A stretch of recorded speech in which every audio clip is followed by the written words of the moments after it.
आइए सबसे पहले खबर का रुख करते हैं। एएमयू और जामिया में दलितों के लिए आरक्षण की मांग उठाकर यूपी के सीएम योगी ने एक नया राजनीतिक दांव चला है। अब इस मांग पर दलित और मुस्लिम वोटों की राजनीति करने वाली पार्टियां बुरी तरह फंस गई।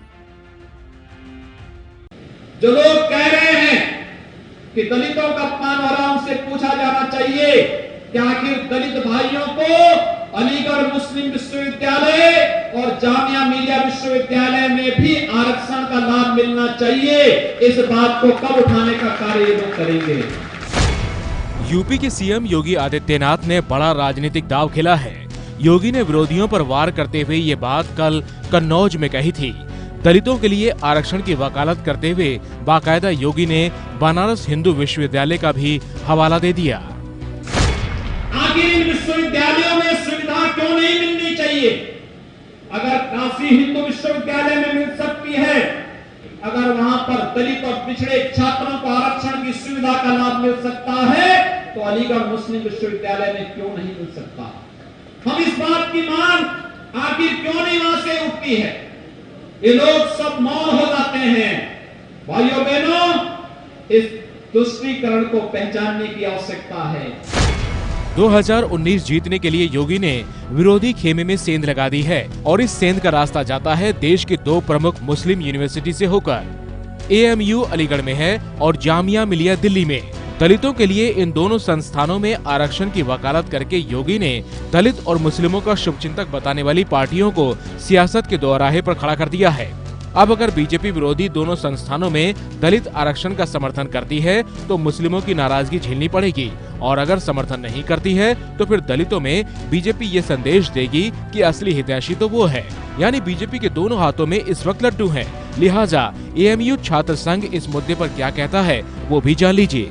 कॉन्स्टिट्यूशन ने मैक्सिमम 50% रिजर्वेशन पॉलिसी को कहा है। 50% में या तो आप जनरल रिजर्वेशन पॉलिसी को अप्लाई कीजिए, या अगर माइनॉरिटी इंस्टीट्यूशन है तो आप उसकी रिजर्वेशन पॉलिसी अप्लाई कीजिए कि माइनॉरिटी को जो है 50% आप वहाँ पे देंगे। जैसे कि आपको सिख के माइनॉरिटी के इंस्टीट्यूशन है, क्रिश्चियन माइनॉरिटी के इंस्टीट्यूशन है, वहाँ भी ऐसे ही चलता है। दिल्ली में दिल्ली यूनिवर्सिटी के अंदर बहुत सारे कॉलेज हैं जो क्रिश्चियन माइनॉरिटी के हैं, सिख माइनॉरिटी के हैं। फिलहाल योगी की इस मांग पर राजनीतिक पार्टियों में हलचल है और देश में इस वक्त बहस का मुद्दा बन चुका है।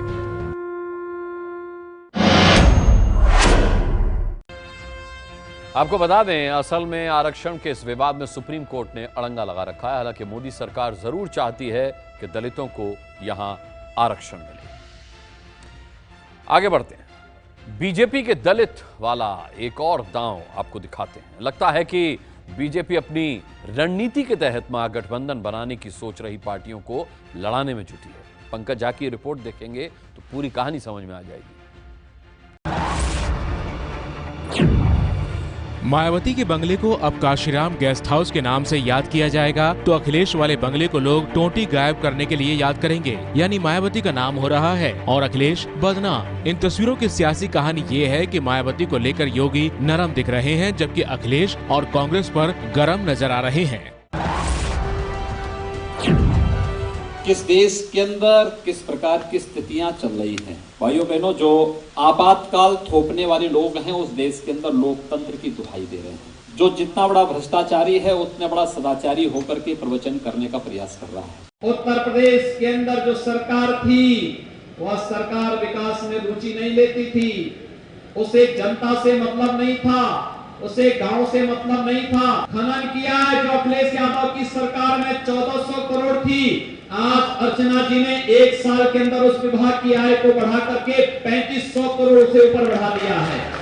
आज इमरजेंसी के बहाने कांग्रेस पर वार किया तो योगी ने कल कन्नौज में बिना नाम लिए अखिलेश पर निशाना साधा। योगी की ये रणनीति 2019 के चुनाव के लिए काफी अहम मानी जा रही है। लोकसभा उपचुनाव में लगातार हार के बाद बीजेपी ने यूपी में अपनी रणनीति बदल ली है। बीजेपी को पता है कि अगर मायावती और अखिलेश यादव साथ रहे तो फिर आगे का रास्ता बहुत मुश्किल है। इसीलिए ही इशारों में जानबूझकर ये कोशिश की जा रही है कि दोनों के बीच तकरार हो जाए। असल में मायावती जिस दलित वोट बैंक की राजनीति करती हैं, उन दलितों का वोट 2019 में मोदी को पीएम बनवाने के लिए बीजेपी को चाहिए। लिहाजा बहन जी पर वार करने से बचकर बीजेपी दलितों के दिल में जगह बनाए रखना चाहती है, जबकि अखिलेश पर हमला करके गैर यादव पिछड़ों को पटाने की कोशिश है। और कांग्रेस पर सीधा हमला इसलिए हो रहा है क्योंकि राष्ट्रीय स्तर पर कांग्रेस ही तो है जिसके पीछे क्षेत्रीय पार्टियां खड़ी हैं।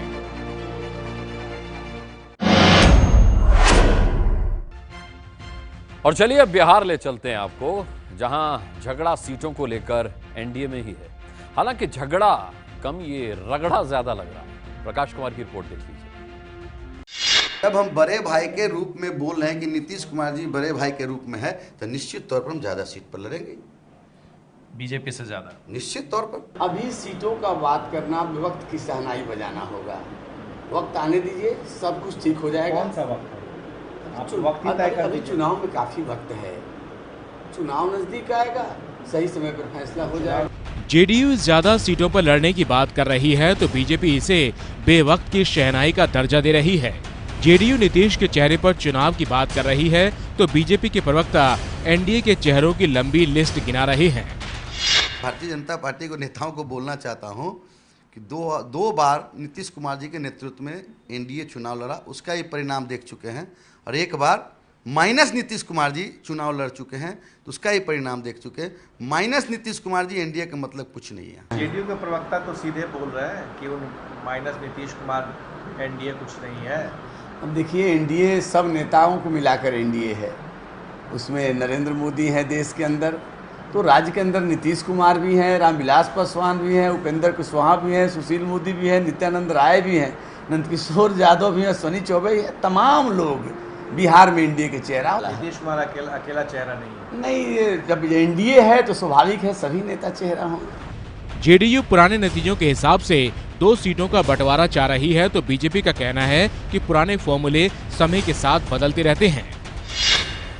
देखिए, 2015 तो ताज़ा चुनाव है और कभी भी जब हम ग्राउंड रियलिटी की बात करते हैं तो जब जो सबसे ताज़ा जो चुनाव जहाँ भी हुए होते हैं वो आधार होता है, और विधानसभा का चुनाव बहुत ही महत्वपूर्ण था। तो उस हिसाब से निश्चित तौर पर जो एनडीए के अंदर हम ये मानते हैं कि हमें ज़्यादा सीटों पर लड़ना। अतीत के फॉर्मूला को वर्तमान में आजमाएंगे, यह जरूरी नहीं है।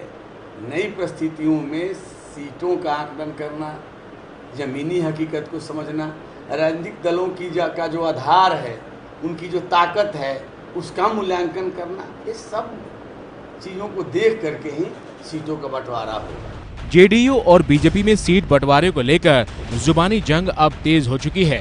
पहले सिर्फ जेडीयू के नेता एक तरफा बोल रहे थे, अब बीजेपी उन्हें आईना दिखा रही है। यानी संकेत साफ है कि आने वाले दिनों में बिहार की राजनीति बदल भी सकती है।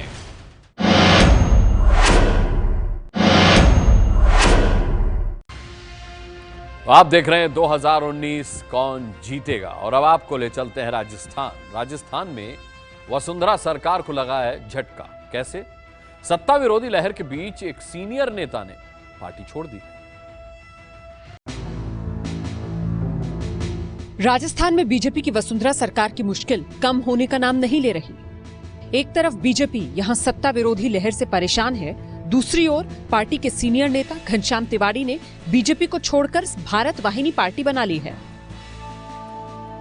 ऐसा नहीं कि घनश्याम सिर्फ वसुंधरा से नाराज हैं, बल्कि आज उन्होंने एबीपी न्यूज से बातचीत में पीएम मोदी को लेकर भी हमला किया। आज देश में अघोषित आपातकाल लागू है, उस समय प्रेस पर सेंसरशिप थी, आज प्रेस को आर्थिक और दंडात्मक कार्रवाई करके डराया जा रहा है। इसलिए अघोषित आपातकाल के खिलाफ और राजस्थान के भ्रष्टाचार युक्त सरकार के खिलाफ मैं भारतीय जनता पार्टी छोड़ रहा हूँ। 2 दिन पहले ही खबर आई थी कि बीजेपी वसुंधरा सरकार के खिलाफ सत्ता लहर का तोड़ निकालने के लिए 2/3 मौजूदा विधायकों के टिकट काट सकती है। इसके लिए बीजेपी अध्यक्ष अमित शाह ने बाकायदा विधायकों का रिपोर्ट कार्ड तैयार करवाया है। लेकिन ये फॉर्मूला भी पार्टी के लिए आसान नहीं रहने वाला, क्योंकि जिन विधायकों का टिकट कटेगा उनके लिए घनश्याम तिवारी ने नया प्लेटफॉर्म खोल दिया है। यानी बीजेपी को 2 मोर्चों पर प्रदेश में लड़ाई लड़नी होगी।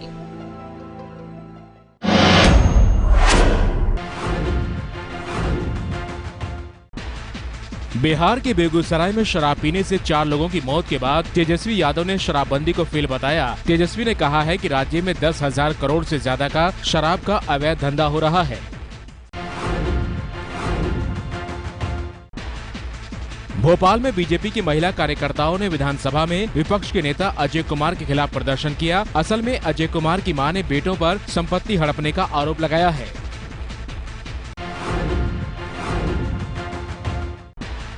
मध्य प्रदेश में कांग्रेस ने शिवराज सरकार के खिलाफ अविश्वास प्रस्ताव को विधानसभा की कार्यसूची में नहीं शामिल किए जाने का विरोध किया और सदन से वॉकआउट कर दिया।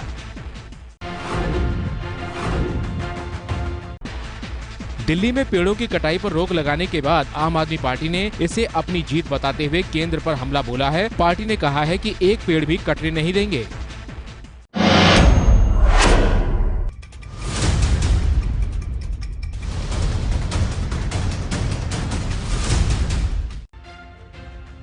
और अब वक्त है भारत यात्रा का। आपको बता दें, भारत यात्रा में आज से राजस्थान के मूड की पड़ताल होगी। संवाददाता उमेश कुमावत मोदी के लिए पब्लिक का मूड जानने आज पहुंच रहे हैं मेवाड़ के इलाके में। 2019 के लोकसभा चुनाव पर देश का मूड जानने के लिए भारत यात्रा पर निकले उमेश कुमावत ने सबसे पहले यूपी में लोगों की राय जानी। मोदी के संसदीय क्षेत्र वाराणसी से लेकर उमेश ने पूरे यूपी में घूम घूम कर लोगों से बातचीत की। यूपी के बाद उमेश कुमावत चुनावी राज्य मध्य प्रदेश में दाखिल हुए। यहाँ उमेश ने पकौड़े वाले, आइसक्रीम बेचने वालों से लेकर सड़क पर चावल बेचने वालों से मोदी पर राय जानी। एमपी के बड़े शहरों में घूमे, बाजारों में गए और लोगों से मोदी सरकार के काम के बारे में पूछा। अब उमेश कुमावत की भारत यात्रा पहुंची है राजस्थान।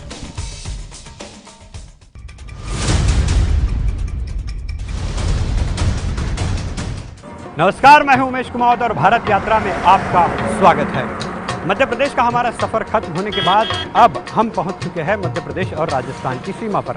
ये राजस्थान और मध्य प्रदेश की सीमा है। यहाँ पर मध्य प्रदेश खत्म होता है और यहीं से राजस्थान शुरू होता है। साल के अंत तक राजस्थान में भी चुनाव होने वाले हैं। अगर क्षेत्रफल की दृष्टि से देखा जाए तो राजस्थान देश का सबसे बड़ा राज्य है। आइए आपको अब भारत यात्रा में हम लिए चलते हैं राजस्थान।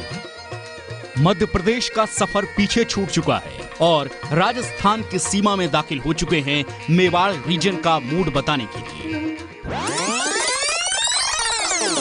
लेकिन यहां तक आने से पहले हमने मध्य प्रदेश के उज्जैन में महाकाल के दर्शन किए और फिर बाबा का आशीर्वाद लेकर बढ़ गए राजस्थान की ओर।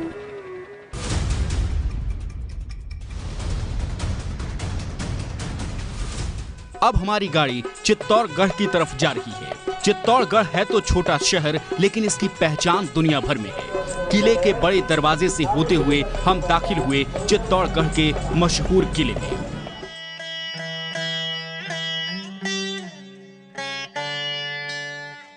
चित्तौड़गढ़ में किला देखने के लिए हजारों सैलानी रोज आते हैं। इस किले को राजपूती परंपरा का गौरवशाली प्रतीक माना जाता है। चित्तौड़गढ़ ये भारत का सबसे बड़ा किला है। ये वीरता की मिसाल भी रहा है और कई खूनी लड़ाइयों का गवाह भी रहा है। वैसे माना जाता है कि 7वीं सदी में इसका निर्माण शुरू हुआ था और 2013 में यूनेस्को ने इसे विश्व धरोहरों में शामिल किया।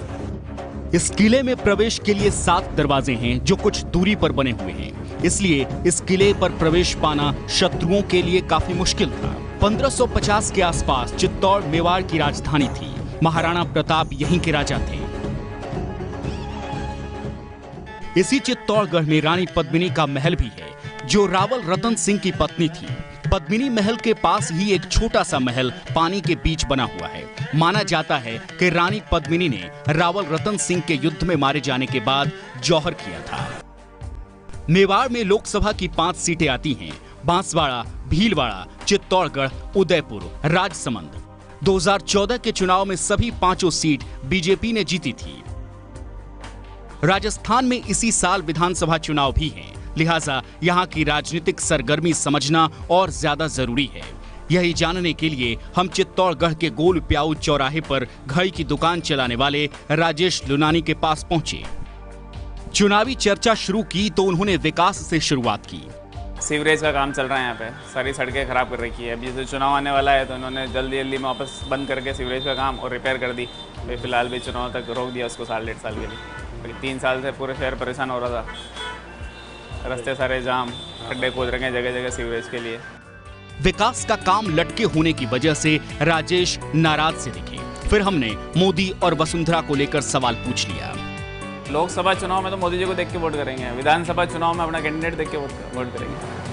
क्यों यहाँ की सरकार कैसी लगी? मिली जुली है, इसमें कोई दम नहीं है। मतलब क्या मिला जुला? भाई जैसे मोदी जी जिस ढंग से काम कर रहे हैं वैसा काम वसुंधरा जी का नहीं है। राजेश राजस्थान की वसुंधरा राजे सरकार से खुश नहीं है, लेकिन मोदी सरकार से खुश हैं। लेकिन क्या चित्तौड़गढ़ के बाकी लोग भी यही राय रखते हैं? हम यहाँ से निकलकर पहुंचे जूते की दुकान चलाने वाले 65 साल के नंदलाल बलवानी के पास। बिजनेस वगैरह थोड़ा ठंडा पड़ा है, बाकी दूसरे मामले में बढ़िया है और आगे चल करके भी हमको उम्मीद है भाई आगे जा कर के अच्छा चलेगा, क्योंकि पहले हमारे 500 रुपये तक का टैक्स फ्री माल आता था और 500 रुपये पर 5% टैक्स देना पड़ता है, गरीब जनता के ऊपर भी पड़ता है। पर क्या है, देश को विकास के लिए ज़रूरी है, हम टैक्स नहीं देंगे तो सरकार चलेगी नहीं, सरकार चलेगी नहीं तो प्रोग्रेस नहीं होगी। नंदलाल बलवानी को मोदी की सरकार अच्छी लगी, लेकिन हमारा मकसद वसुंधरा के बारे में भी राय जानना था। सो हमने अगला सवाल वसुंधरा के लिए किया, जवाब आप भी सुनिए। वसुंधरा सरकार को मौका देंगे, हाँ मौका देंगे, क्योंकि केंद्र की सरकार मोदी की सरकार रहेगी तो अगर यहाँ पे कांग्रेस को देंगे तो गतिरोध ज़्यादा बढ़ेगा, खींचतान बढ़ेगी, विकास की गति रुक जाएगी। जो गति से चल रहा है काम वो उसमें बाधा पड़ेगी। तो आपको लगता है विकास हो रहा है? विकास हो रहा है। मेवाड़ में 8 जिले आते हैं, सिरोही, उदयपुर, राजसमंद, बांसवाड़ा, डूंगरपुर, भीलवाड़ा, प्रतापगढ़ और चित्तौड़गढ़। इन 8 जिलों में विधानसभा की 38 सीटें हैं। 2013 में 34 बीजेपी ने जीती थी, 3 कांग्रेस ने और 1 निर्दलीय ने।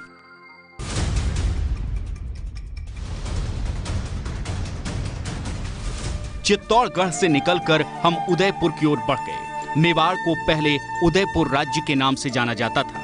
उदयपुर की ओर जाने वाला रास्ता अच्छा है, इसलिए 100 किलोमीटर की दूरी का पता ही नहीं चलता।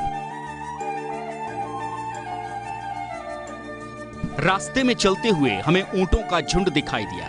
कुछ देर रुककर हमने राजस्थान की पहचान इन ऊंटों को अपने कैमरे में कैद कर लिया।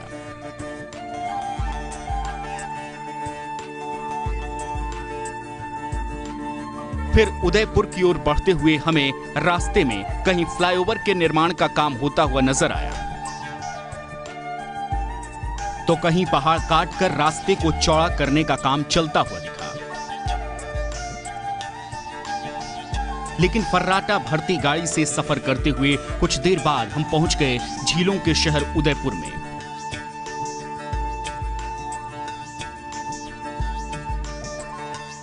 शाम का समय है, कुदरत का अद्भुत नजारा इस झील के पास नजर आ रहा है। उदयपुर में कई झीलें हैं, इसलिए इस शहर को झीलों का शहर भी कहा जाता है। महाराणा उदय सिंह ने 1559 में इस शहर की स्थापना की थी और यहाँ कई सुंदर झीलें हैं। चित्तौड़गढ़ के बाद मेवाड़ की राजधानी रहा है उदयपुर। देश विदेश के हजारों सैलानी उदयपुर में छुट्टियां बिताने और कुदरत की इसी खूबसूरती का लुत्फ लेने आते हैं, लेकिन हमारी मंजिल उदयपुर का मूड जानना है। सो हम पहुंचे अरुणा पान सेंटर चलाने वाले कमल कुमार खत्री के पास। बातचीत शुरू हुई तो चर्चा महंगाई भ्रष्टाचार से होते हुए 2019 में मोदी को मौका देने तक पहुंच गई। जवाब सुन लीजिए। जिस हिसाब से मोदी जी को हम लाए थे, मोदी जी इस हिसाब से उन्होंने काम नहीं किया। तो 2019 में मौका देंगे आप उनको या नहीं? वो देखो समय आने पर पता पड़ेगा। अभी यहाँ का जैसे माहौल है तो आदमी थोड़ा भिन्न मुद्राओं में खोया हुआ है। यहाँ जो वसुंधरा की सरकार है वो कैसी है? वो भी तो बीजेपी की सरकार है। बिल्कुल कुछ नहीं किया उसने भी कुछ नहीं किया। वो आपको कैसी लगी?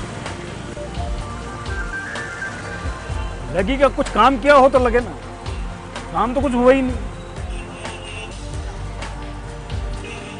काम तो कुछ हुआ ही नहीं। ये सरकार भी आपको पसंद नहीं है? नहीं, ये सरकार तो जाएगी। कमल से बात करने के बाद हम पहुंचे रोड पर ठेला लगाकर चने बेचने वाले खैली लाल प्रजापत के पास। 65 साल के खैली लाल मोदी के काम से खुश दिखे। पहले जैसा अनुभव था और अभी है जो भी ठीक है, अभी है जो भी ठीक है। पहले भी हम वैसे ही थे और अभी भी ऐसे ही है।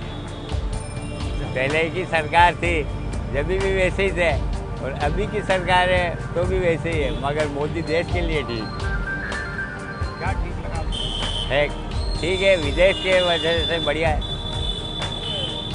इज्जत होती विदेश में वगैरह, ये अच्छा है।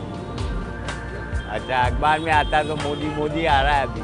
पहले 5-4 साल पहले सरकार थी, कभी अखबार में मोहन जी के तो नाम ही नहीं आता था। तो उसमें कोई दिक्कत है, आसानी है या जैसा है इतना तो क्या है, बराबर है। कोई पहले भी बिल्डिंग नहीं थी ना अभी भी बिल्डिंग नहीं है हमारा। क्या सही बात, क्या एक जैसा लेवल ही हमारा। लेकिन वसुंधरा को लेकर पूछे गए सवाल के जवाब में खैली लाल उस तरह से खुश नहीं दिखे जैसा कि मोदी के सवाल पर दिख रहे थे। चलते चलते खैली लाल हमसे ही पूछने लगे कि आपको मोदी कैसे लगे। आपको कैसा लगा मोदी, आप बताइए।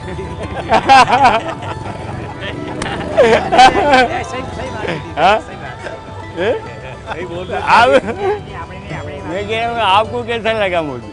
इसी खिलखिलाहट के साथ यहाँ बात खत्म हुई और फिर हम निकल गए उदयपुर शहर के आसपास के ग्रामीण इलाके की ओर।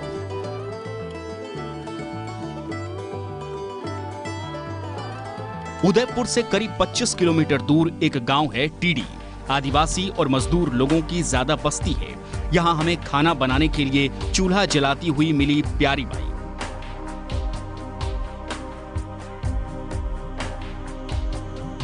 सरकारी कागजों में प्यारी बाई को गैस सिलेंडर भी मिला हुआ है, फिर भी वो चूल्हा फूंक रही है। कारण जानने के लिए हमने उनसे बात की। उन्होंने जो कुछ बताया वो मोदी सरकार को जरूर सुननी चाहिए। गैस चूल्हा मिलेगा यूँ करके फार्म भरिए 2-3 बार, तो भी हमारे गैस चूल्हा नहीं मिला ऐसा नहीं। अभी और हमारे घर वाले दिखाने गए थे तो फार्म में देख के उनके वो लिस्ट में नाम उनके तुम्हारा जुड़ा नहीं होकर, फिर जुड़ते नहीं, क्यों नहीं जुड़े आए इतने बार, तो हमारे फार्म भर चुके हैं, क्यों नहीं मिले यूँ करके। फिर देखा तो वो कोई कह रहे थे नेताजी जो उदयपुर से आए थे, तो वे बोले जो नहीं प्यारी बाई नाम से तो वो टंकी आपने उठाई दी है, कड़ी नहीं उठाई दी है, ऐसे बोलते थे। तो हम पता करेंगे, ये वो कह रहे थे। नहीं हमको उधर जाते हैं, तुम्हारी आई नहीं यूँ बोला था, यूँ बोलते हैं तो हम कहाँ से लाएंगे, देते नहीं हम तो। आपके नाम से किसी और ने टंकी? हाँ ऐसे बोल रहे थे। आपके नाम से टंकी उठाई गई थी? उठाई दी है यूँ बोल रहे। आपको नहीं मिली? हाँ हमने मिले ही नहीं। क्या बोले फिर? वो बोलते हैं जो मोह के तुम पहले तो हम जाते थे उस टाइम पे बोलते थे नहीं तुम्हारी तो आई नहीं, इधर आई नहीं बांटने वाले ऐसे बोलते थे। नहीं अभी बोले हैं जो 2 साल बाद बोले हैं जो अब पता लगा कि नहीं प्यारी बाई नाम से तो उठेगी टंकी। हाँ हम तो लाए नहीं, किसने उठा दिए ये भी पता ही नहीं है।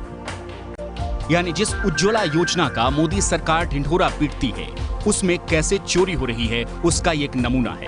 लेकिन वसुंधरा और मोदी के सवाल पर प्यारी बाई क्या सोचती हैं ये भी हमारे दर्शकों को जानना चाहिए।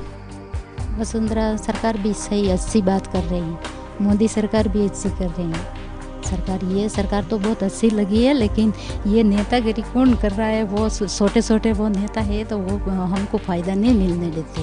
अब हम मेरे घर से बात करूँ, मेरे पति थे दारू पीते, एक बात की तो दारू पीते हैं तो 200 रुपया कमा के लाए तो फिर 200 रुपया उनके 100 रुपया वे खर्च कर लेंगे, 100 रुपया हमको देते हैं तो हम घर में रखेंगे, तो और दारू पीने वे कभी न कभी तो लेके चले जाते हैं। तो हम क्या करें, अभी तो हम डायरी पे रखते हैं बैंक में, तो उधर हमारा बहुत अच्छा किया है, ये भी सही लगा है हमको।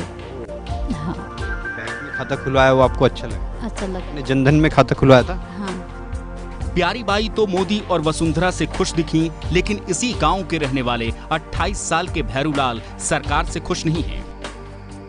तो अब चुनाव आने वाले हैं मोदी के 19 में और तुम्हारे 6 महीने बाद, हाँ। तुम उनको मौका दोगे या नहीं दोगे इन लोगों को? इस हिसाब से तो मुश्किल लग रहा है। मतलब नहीं देंगे? हाँ। क्यों नहीं देंगे? क्यों नहीं देंगे मतलब समस्या बहुत है। आज हमारे वहाँ भी समस्या है। मैं कहीं मेरे वहाँ हेडपम्प की ज़रूरत है, मैं कई बार अप्लाई कर चुका, ना वहाँ हेडपम्प की कोई सुविधा है ना कुछ नहीं। जब खुद की समस्या सोल्व नहीं हो रही है फिर वोट देने से भी क्या मतलब है। जहाँ जरूरत है वहाँ काम पहले होना चाहिए, फिर बाद में दूसरी जगह। जहाँ समस्या वहाँ समस्या का सोल्यूशन हो नहीं रहा। मेवाड़ का जो मूड हमें देखने को मिला, उससे निकले सवालों को लेकर हम पहुंचे एक्सपर्ट मुनीश अरोड़ा के पास। मेवाड़ की राह तो बीजेपी के लिए बहुत आसान नहीं है, मगर बीजेपी कोशिश बहुत कर रही है, वजूद लगा रही है, पर बूथ पे काम कर रही है, मगर कांग्रेस भी अपनी पकड़ बनाए हुए है बराबरी में। अशोक गहलोत भी खूब दौरा कर चुके हैं, सचिन पायलट दौरा कर चुके हैं, हर बार वो एक एक छोटी छोटी चीज़ पर नज़र रखा हूँ, मगर कांग्रेस में अभी वो मजबूती नहीं आई है। कांग्रेस जिस तरह से मजबूत होनी चाहिए थी, जिस तरह से बीजेपी मजबूत होकर काम कर रही है, एंटी इनकम्पेंसी के बाद भी कांग्रेस सत्ता में बाहर रहने के बाद भी उतना काम नहीं कर रही। तो इसलिए जो बैलेंस है ना, वो आपस में कहाँ जाके टिकेगा, मगर ये जरूर है कि बीजेपी जो आज की स्थिति में उसको रिटेन नहीं कर पाएगी। यानी चुनावी साल में राजस्थान का माहौल वसुंधरा के लिए ज्यादा ठीक नहीं है। यहाँ भी मोदी को लेकर लोगों में क्रेज बरकरार है, लेकिन राज्य में होने वाले चुनाव में परेशानी बढ़ सकती है। भारत यात्रा में मेवाड़ से आज बस इतना ही। आगे हमारी भारत यात्रा अब मारवाड़ और मरुस्थली जैसलमेर में पहुंच रही है, तो वहां के जमीनी हकीकत से हम आपको वाकिफ कराएंगे, इसलिए देखना मत भूलिए भारत यात्रा मेरे साथ। कैमरामैन गजानन बालापुरकर के साथ उमेश कुमावत, एबीपी न्यूज, राजस्थान। ये है एबीपी न्यूज, आपको रखे आगे।